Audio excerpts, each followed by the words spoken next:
Esta semana hemos hablado de grandes personajes que fueron sorprendidos en el camino de su vida. Hoy les vamos a hablar de dos personajes que han hecho historia. La primera se llamaba Agnes. Tenía 12 años cuando sintió el llamado de Dios a servir. Se había propuesto compartir el amor de Dios con los demás. Esa decisión la llevó al campo misionero de Calcuta, India, donde la conocieron como Mamá Teresa. Un día, mientras viajaba en tren, fue sorprendida en el camino por el deseo de abandonar el convento donde ella vivía y servir a los miles de pobres que vivían fuera de ese convento, en los barrios bajos de Calcuta. Pensó, debo mostrar el amor de Dios a los enfermos, moribundos, huérfanos y leprosos. Así que Teresa comenzó a caminar por las calles sucias buscando personas a quien amar. En primer lugar, encontró niños necesitados de educación. Los reunió en una choza de barro. No tenían libros, ni pizarrón, papel, ni lápices, pero comenzó a enseñarles de alguna manera. Su pizarrón fue el piso de tierra. Encontró gente moribunda que necesitaba mucho amor. Los encontró tirados en las calles, donde las cucarachas y los ratones paseaban sobre ellos. Niños, los alimentó, los curó, les dio ropas limpias e hizo que se sintieran amados nuevamente. Después de ello, decidió establecer un hogar para niños desamparados. Salía por la ciudad recogiendo a bebecitos que habían sido abandonados en los montones de basura. Los curó, los alimentó y les encontró padres cariñosos que los adoptaran. Su siguiente proyecto, niños, ¿saben cuál fue? Construir un hogar para leprosos. En 1979, Mamá Teresa ganó el Premio Nobel de la Paz.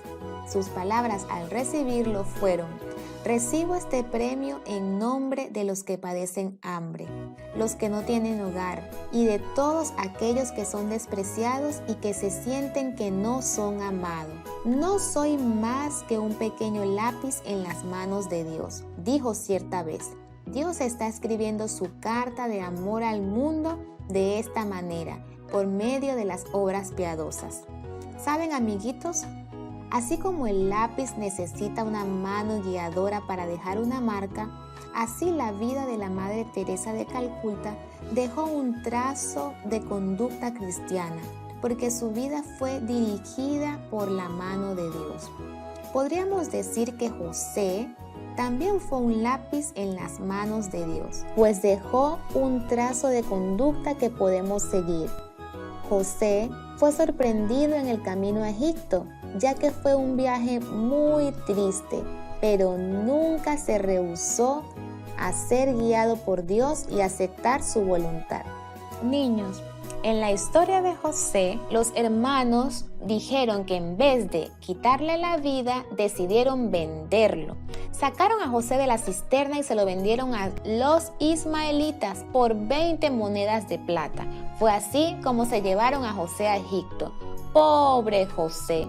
Con tan solo 17 años convertido en un esclavo, alejado de su casa, de sus animales y del pequeño Benjamín y de su querido padre. Seguramente habrá llorado amargamente durante aquel largo camino que lo llevaba a lugares desconocidos y extraños.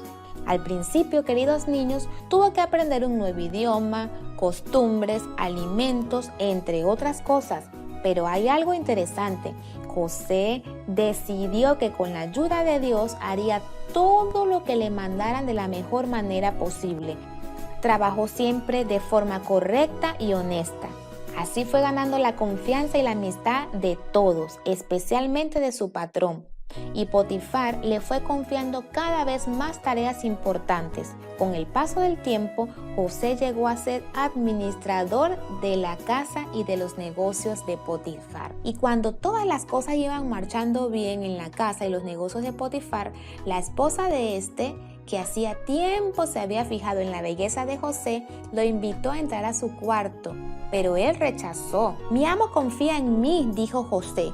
¿Cómo podría yo comportarme de esa manera con su esposa? Sería pecar contra Dios. Muy molesta, la señora de Potifar mintió acusando a José Niños ante su marido. Él creyó en ella y mandó a José a la cárcel. En esa celda oscura recordaba los consejos de su padre Jacob y trató de conservar la fe y la confianza en Dios de su padre. José mantuvo una conducta intachable y pronto se ganó la confianza del carcelero, quien le encargó primeramente que cuidara de los otros presos, después que se hiciera cargo de toda la administración de la cárcel. Después de algunos años, el palacio de Faraón se llenó de tensión y de temor, porque el faraón deseaba que le interpretaran sueños que no lo dejaban vivir tranquilo.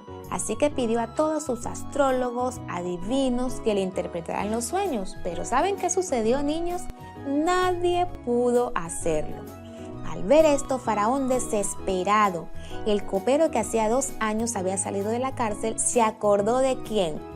De José, muy bien, y le habló de él al faraón. El faraón sintió mucho interés por conocer a José y lo mandó a llamar. Inmediatamente José fue llevado ante su presencia y el faraón comienza a contarle sus sueños.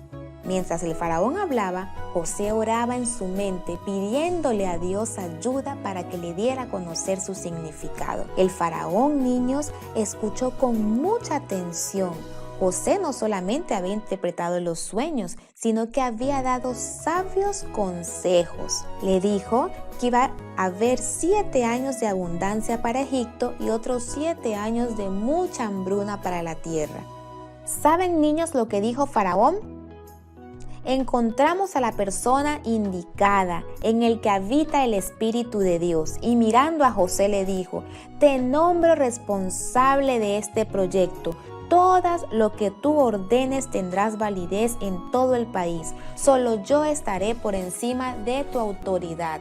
¡Wow, niños! Llegando los años de escasez, de la cual había revelado José, Egipto se encontraba con suficiente alimento, pues había seguido las indicaciones de José. La situación era tan grave que los pueblos vecinos y de lejos venían a comprarle alimento a Egipto. Sabiendo que en Egipto se vendía alimento, Jacob envió a sus hijos hasta allá a comprar alimento. Recorrieron el mismo camino que habían andado José hace 20 años antes y también fueron sorprendidos en ese camino, pues poco después de algunas idas y venidas de Egipto a Canaán en busca de alimento, José le revela a sus hermanos quién es realmente. Sin ningún rastro de odio, ni venganza o rencor, en su voz les dijo: acercaos, vosotros me vendisteis.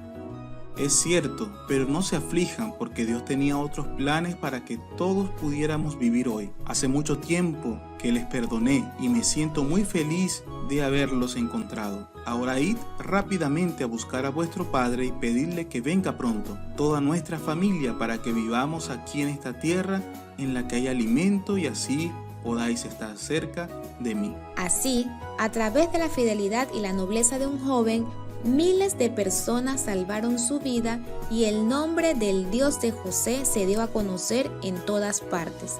Queridos niños, al igual que Mamá Teresa y José, somos llamados a ser un pueblo piadoso, que piense, sienta y actúe en armonía con los principios del cielo, para que el Espíritu Santo recree en nosotros el carácter de nuestro Señor, que será lo único que llevaremos al cielo. Tratemos de ser un lápiz en la mano de Dios. Debes saber que todo lo que hagas en la vida dejará trazos. Por eso intenta ser consciente de cada acción. Recuerda que la vida es un servicio y ama más el que ha servido más, porque aprecia su vida y la de los demás.